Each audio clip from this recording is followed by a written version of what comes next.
সালাম TV, the solution for humanity.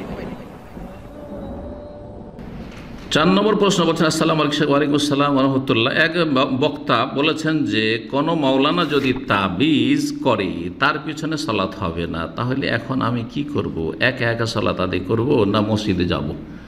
যিনি এই ফতোয়া দিয়েছেন তিনি সূক্ষ্ম ফতোয়া দেননি, ভুল ফতোয়া দিয়েছেন। তাবিজ করলেই তার পিছনে সালাত পড়া যাবে না, এই ফতোয়া ভুল। তাবিজ করা বড় শিরক না ছোট শিরক?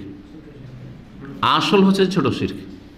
কারণ একজন মুসলিম কখনো মনে করেন এই কথা যে তাবিজ আমাকে রক্ষা করবে।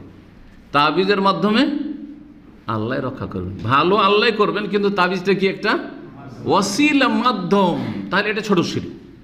ছোট শিরকের সংজ্ঞাই হচ্ছে যেটা মাধ্যম নয় সেটাকে মাধ্যম মনে করা, যেটা মাধ্যম নয় সেটাকে মাধ্যম মনে করা, এটা হচ্ছে ছোট শিরক। যেমন হাত থেকে থালা পড়ে গেল, আরে আজকে কুটুম আসবে, মেহমান আসবে, মেহমান আসার মাধ্যম হাত থেকে থালা পড়া নয়, আর আপনারা বলছেন তো এটা হচ্ছে কি ছোট শিরক।